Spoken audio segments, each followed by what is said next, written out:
the mind to let go of rumination and blame, guilt, shame about the past, and anxiety for the future. And begin practices that are relevant to this retreat. It's that constant movement of mind, past, guilt, future, anxiety, or imagining possible disasters. It's exactly that movement that creates and perpetuates our suffering. It's also exactly that movement that blocks us from seeing the eternal truth, the eternal peace that underlies everything, the truth that can put an end to our suffering.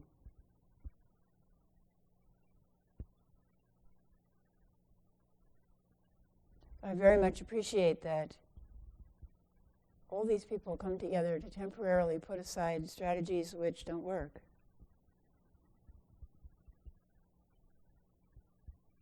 And to take on the work that does work. So I don't do Sanzen on the first day. It adds too much kerfuffle. This was a beautiful word that Kyogen Carlson used to use, kerfuffle. Both physical and mental kerfuffle. To have people getting up and down and bells ringing and people worried about what to ask or say in Sanzen. But after this talk, we will have a question and answer session over in the guest area offered by Kisei, who's one of our senior monastics, who's assisting me with this session. So in particular, if you are new to our style of session, or you have specific practice-related questions, you're welcome to go to that session. And then tomorrow I will begin Sanzen for everyone. And I've asked Kisei to sit in on some of those Sanzen sessions. It's part of her training. Thus, if you're thinking of going to the Q&A session, you're helping yourself and you're also helping Kisei to train in her chosen profession. So it's a bodhisattva act on your part.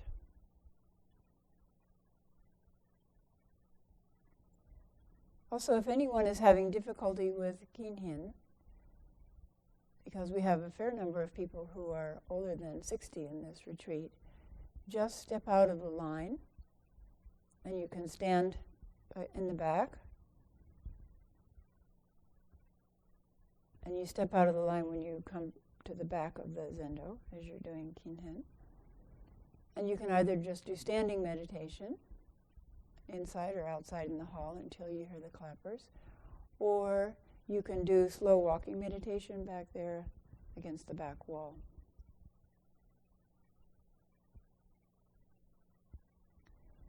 One of our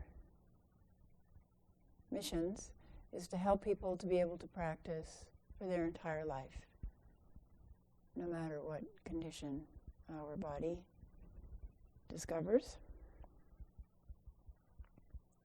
And also tonight we'll be doing a new chant based on the 5 remembrances. So traditionally in this retreat we chant the 5 remembrances every day. And we'll be doing that tonight, and I've asked our music master, Soten, to compose some simple music for those remembrances, and tonight he'll teach it to us. Some of our chants are musical. Those of you who are new might have noticed. And one of the advantages and disadvantages of music is it sticks in your mind. So when we do very simple chants with music or harmony, it touches the heart, not just the mind, but the heart-mind, and goes in deeper somehow, and then stays with us and can be brought up in times of difficulty. So it can be a kind of rescue remedy if it's in there. This Sesshin commemorates the Buddha's death. It's called the Pari-Nirvana Sesshin. We have 3 major celebrations of the Buddha's existence. We celebrate his birth with Ohana Matsuri in the spring. We celebrate his enlightenment at age approximately 35 at Rohatsu Sesshin in December. And we celebrate his death at age 80 after 45 years of teaching in the Pari-Nirvana Sesshin. His death is also called the Great Unbinding. The Great Unbinding, this applies to our death also. The time when the 4 elements could no longer be held together. It will happen to all of us when the forces of cause and effect that hold the 4 elements together become so weak that the 4 elements unbind.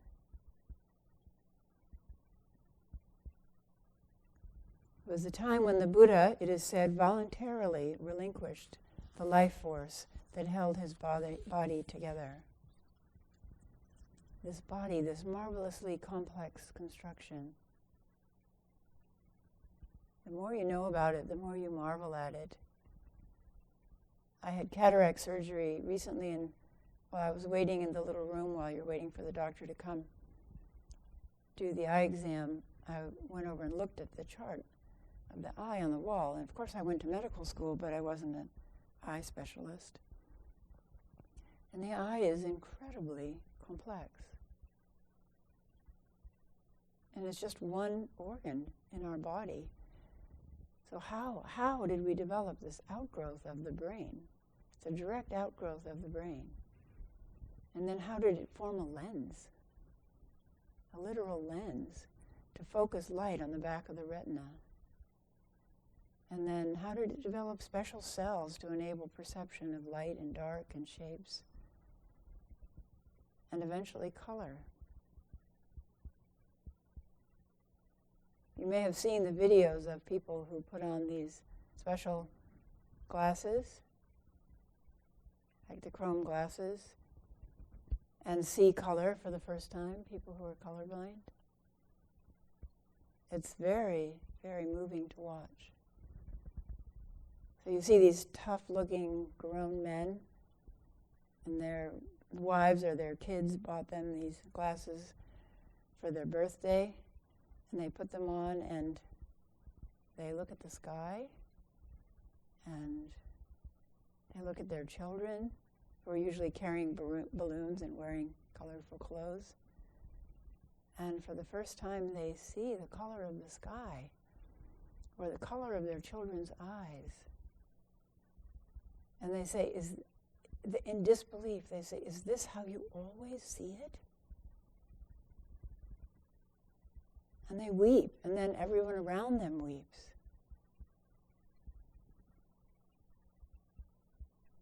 It's like when we catch a glimpse of true nature. We could ask the Buddha or the Dalai Lama or various Roshis, others who are ahead of us on the path, "Is this how you always see it?" We catch glimpses, but if we saw it continually, the sparkling, flowing, luminous, undying nature of everything, would we weep? Would the Buddhas and Bodhisattvas also weep? Out of happiness that one person has been freed from being blind, deaf, half sentient. Free at last, free at long last. Long last, how many lifetimes? The Buddha says that in his enlightenment. How many lifetimes?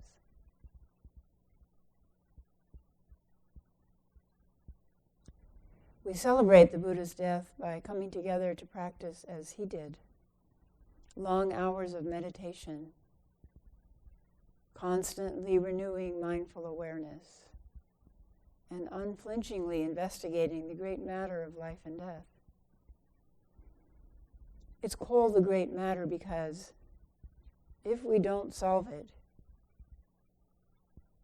if we don't see deeply into it, we will stumble through life confused and afraid, repeating difficult karmic actions, moment after moment, year after year, lifetime after lifetime. We will stumble through life confused and afraid of death, flooded with anxiety when we hear about ways to die, earthquakes, fires, car accidents, mass shootings, trees suddenly falling in the rain. It's not a happy way to go through life, dying each day 1,000 imagined deaths, stumbling through life crippled by fear, and crippled by the pervasive and milder form of fear, anxiety. Anxiety, the killer of joy.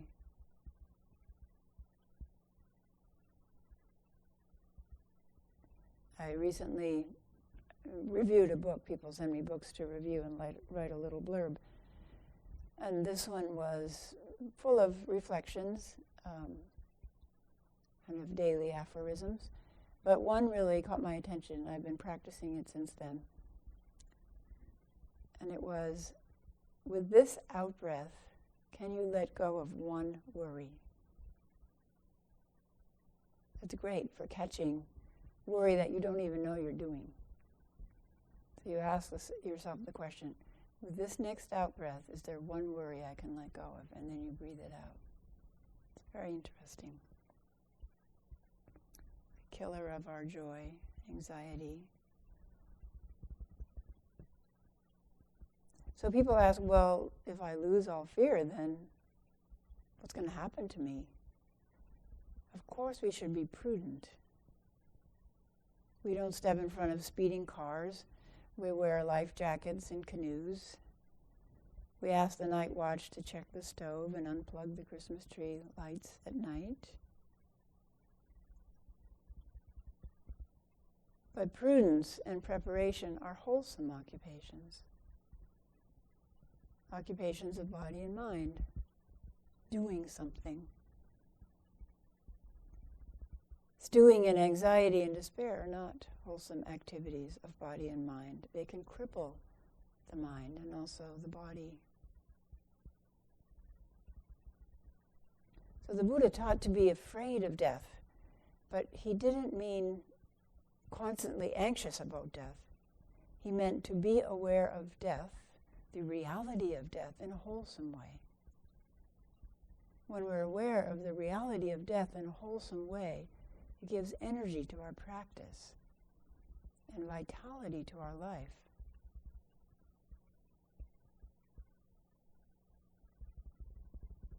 I wonder if what we're really afraid of is to live.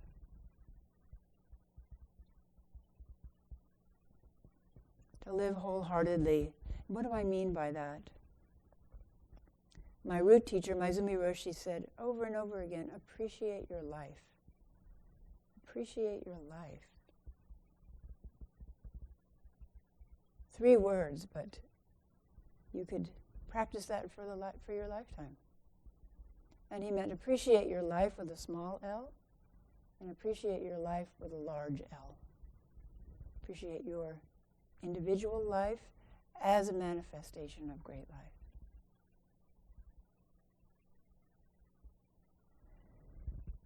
An old saying in Zen is, die before you die and you will never have to die again. So in the old days we would exhort people, die on the cushion. But I say, truly live before you die and you won't be afraid to die. So people also mistake that. What does it mean? People often say, I want to really live before I die. And what they mean is usually get drunk and, do a bunch of exciting things. Experience intensity in their life. But in our practice, to really live means to do just what we've been doing since last night, to really investigate, what is this life? How do I know I'm alive? Sensing the life in our being. From the tips of our hairs down to the bottoms of our feet. Walking Kinhin, sense the life in the bottom of your feet. Truly live before you die, and you won't be afraid of dying. If you live life curious and interested in what's happening now, and how it morphs into what happens next and next. And you do that hour after hour, you won't be afraid of death. It will just be the next thing that happens.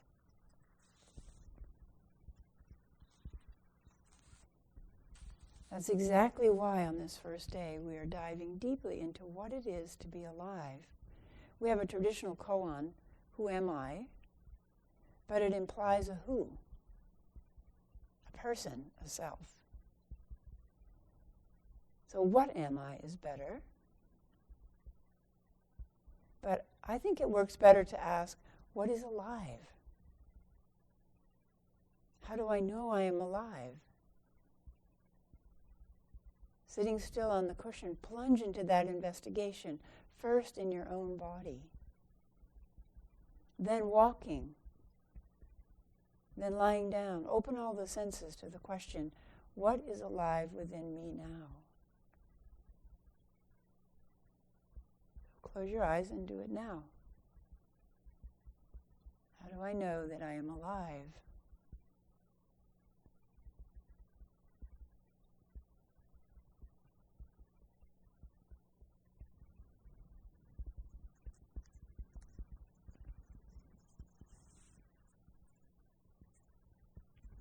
We have a koan, Dogo's, I would not tell you.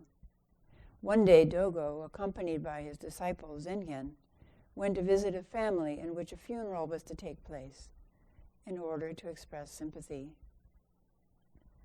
Zengen, the student, touched the coffin and said, "Tell me, please, alive or dead?" Dogo said, "I would not tell you." Zengen said, "Why won't you tell me?" Dogo said, "No, I won't tell you." On their way home, Zengen said, "Osho, please be kind enough to tell me. You don't tell me, I will hit you." Dogo said, "Hit me if you like, but I'm not going to tell you." And Zengen hit Dogo.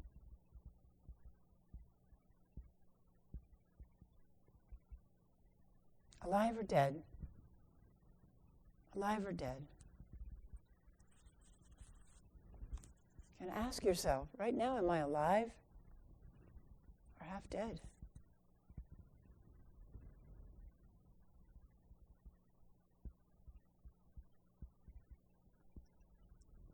The Buddha's death is called Pari-Nirvana, which means death without remainder. Nirvana, which he had gone through or experienced when he was 35, means quenching or blowing out, like blowing out a candle flame, or extinguishing a fire.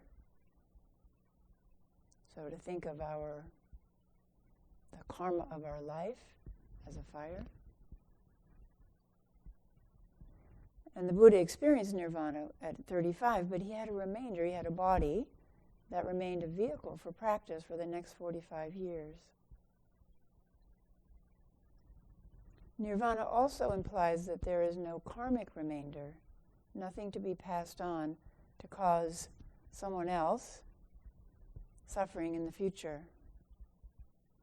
Isn't that the desire that all of us have, not to pass suffering on to someone else in the future? We're all concerned about the world problems that we are passing on to future generations, maybe to our own children and grandchildren. Pollution, climate instability, political instability, overt or hidden prejudice, oppression, human slavery. We all want to take care of a part of that problem, and it is very important that we pick a part of that problem and work on it in the world.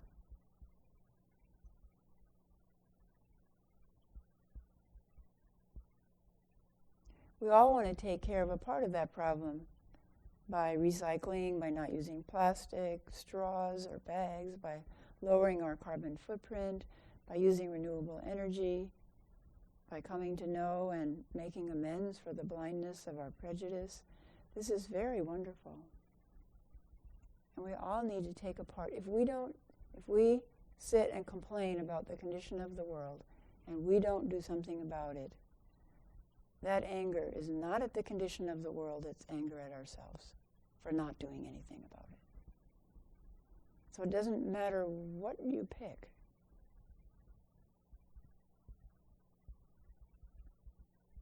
But do something.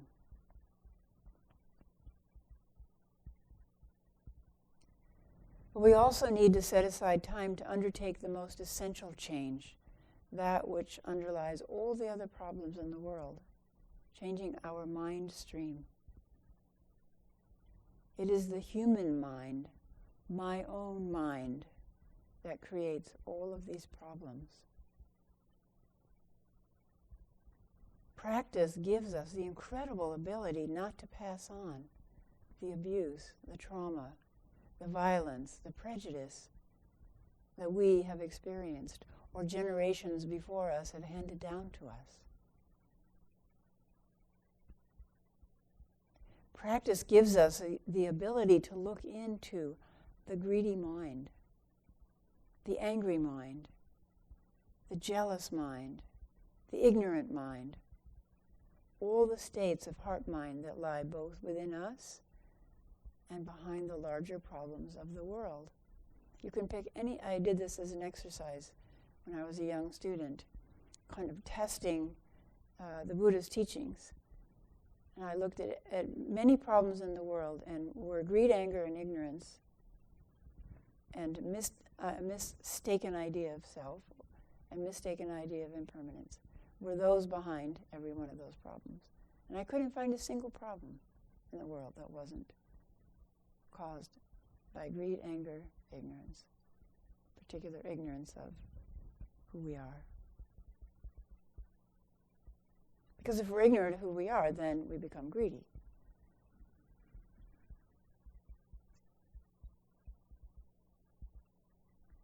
So you can try that yourself sometime.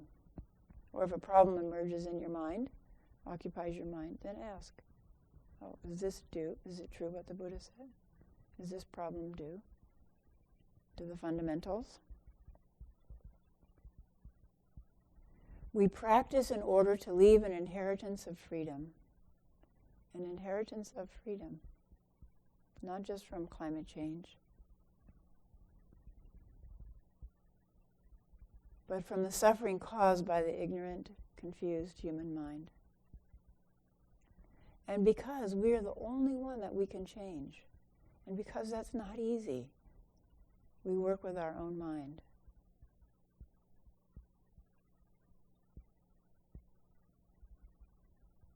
And because we are truly interconnected with everyone and everything else, then very interesting changes start happening around us.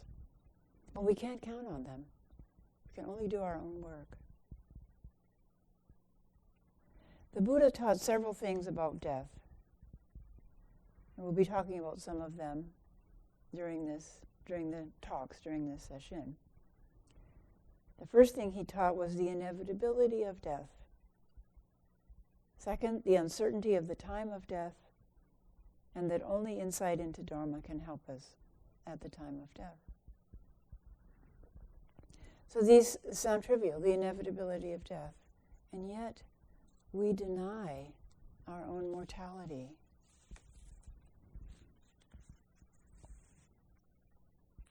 I remember when I was 30 and I sprained my ankle and it didn't get better right away. And I was really indignant. How could this be happening to me? And still, all the changes that happened to my body, I'm kind of surprised. I just, watching old people walk upstairs, I always thought, well, they should just walk. Just walk upstairs. What's the matter? Now I know why they didn't walk upstairs.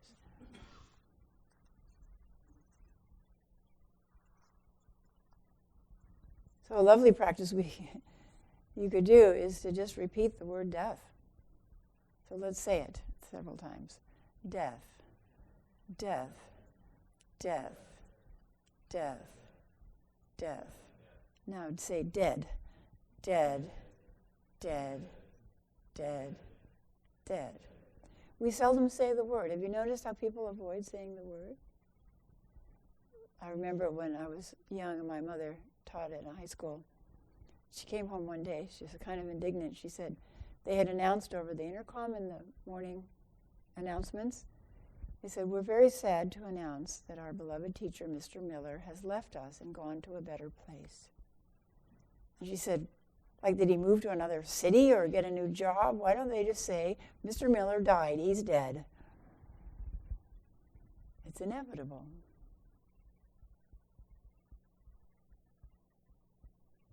So to maintain an awareness of death, not in a morbid way, but in a way that impels us to practice, impels us to look deeper into what is life and what is death.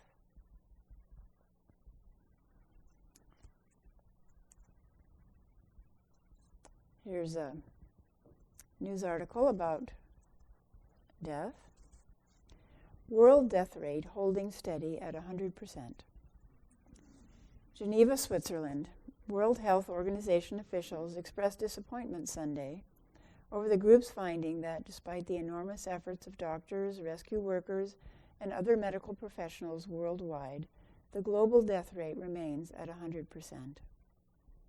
Death, a metabolic affliction causing shutdown of all life functions, has long been considered humanity's #1 health concern.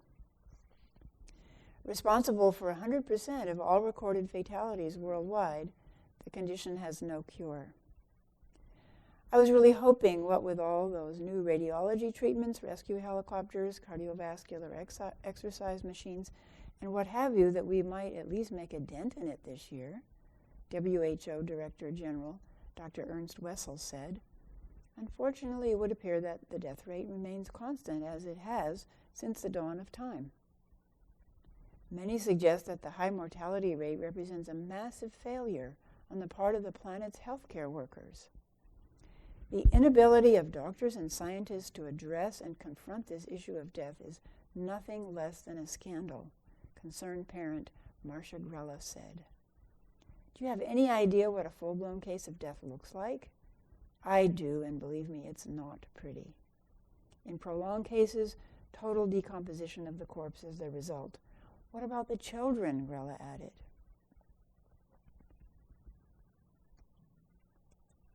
Everyone talks about death, U.S. Senator, fill in your senator's name, said, but nobody seems to be actually doing anything about it. I propose we stop mollycoddling death, not to mention the multi-billion-dollar hospital, mortuary, funeral, and burial industries that reap huge profits from it.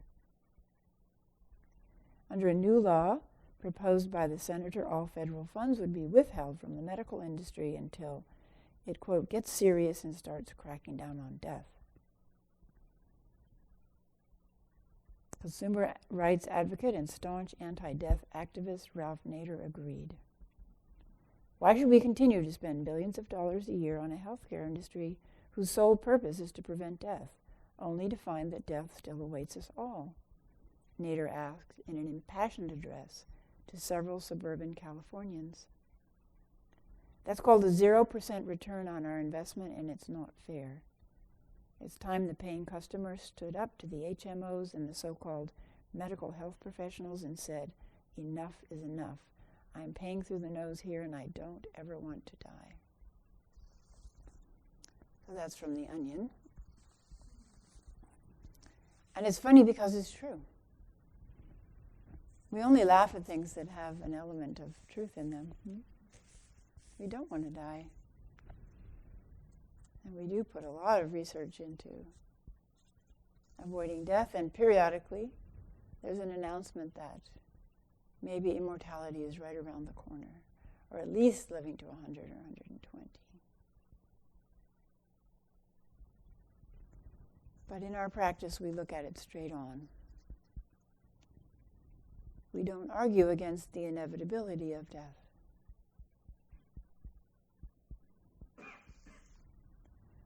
Here's a reading from the Therigatha, which are the collected poems and stories of the Buddha's nuns.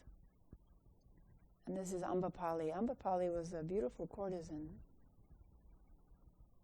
She was very wealthy, and she actually donated land to the Buddhist Sangha to have a place to practice.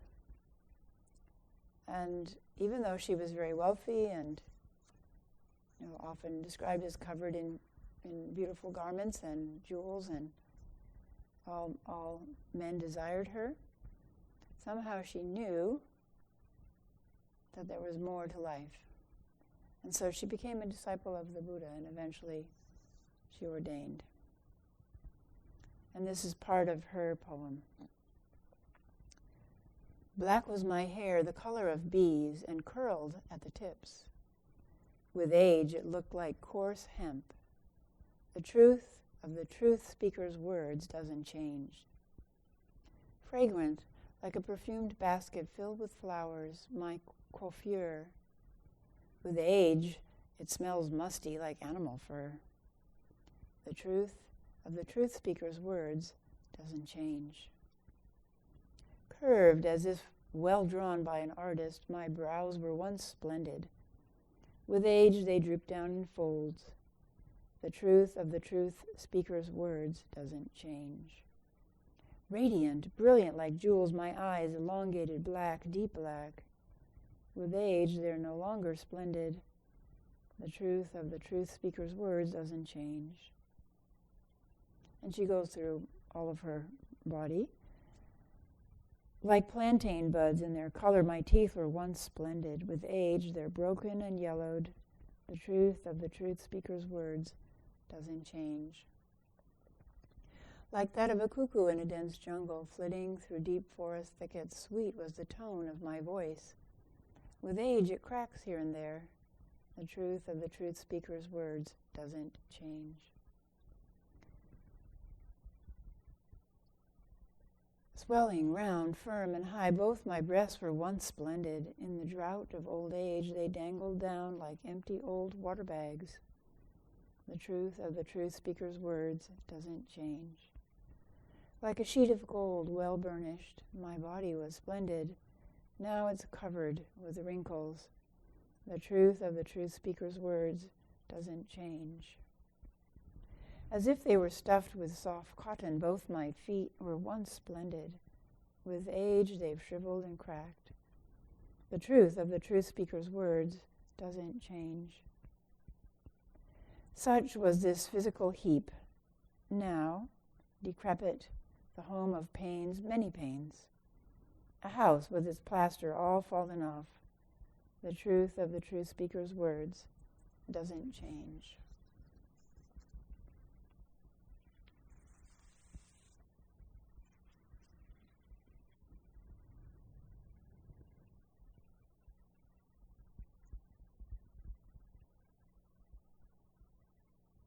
To hold awareness of death in a wholesome way, to encourage us to practice, so that whenever it comes, in our loved ones, in ourself, we can be present and investigate. Someone asked me in the death class that I teach downtown, well, what if I'm senile, or what if I have dementia when I die and I won't be able to practice? And there are a couple of answers to that. One I'll give in another talk, but my answer to that person in the class was, well, then you become another person's practice. And you help them to become a bodhisattva. So I'd like to introduce another practice for you to try out. We'll be doing a number of practices related to death and dying in this sesshin. So if you would close your eyes, adjust your posture if you need to.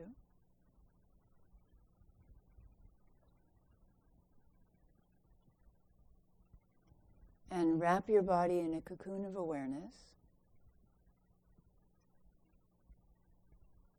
Again, touching into the vitality, the life in that body.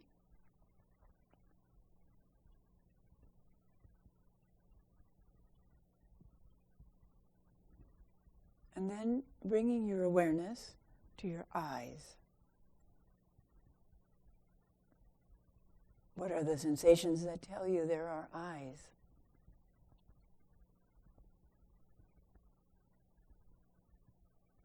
Perhaps movement, pressure, touch, coolness or warmth, dampness or dryness. What are the sensations in the upper part of the field of awareness that tell you there are eyes? And then we say, thank you, eyes, for, and leave a blank. And see if anything arises in that blank space. Thank you, eyes, for.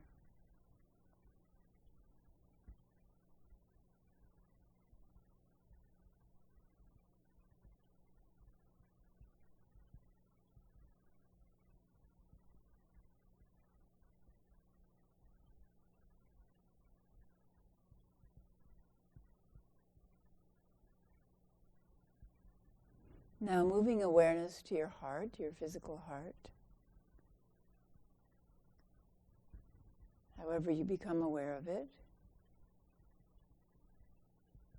Perhaps a little lower in the field of sensation we call my body.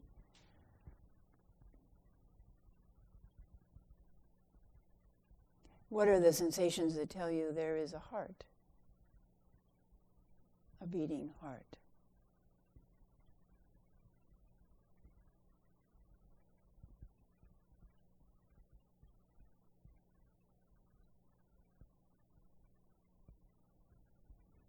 And then silently saying, thank you, heart, for, and seeing if anything arises in that space. Thank you, heart, for.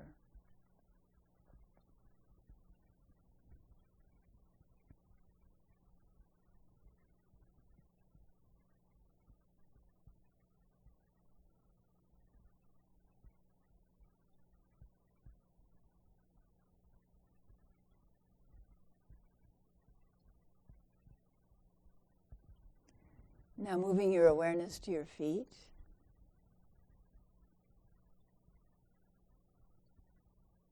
Perhaps at the bottom of the field of sensations that we call my body.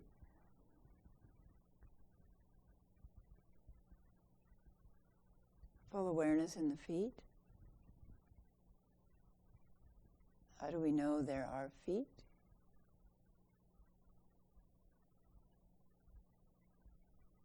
We cannot see them. How do we know they exist?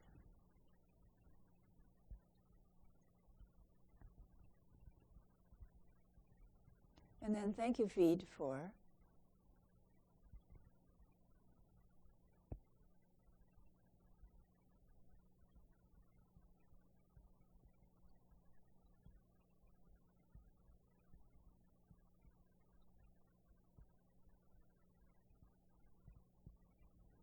And lastly, bringing your awareness to your mind.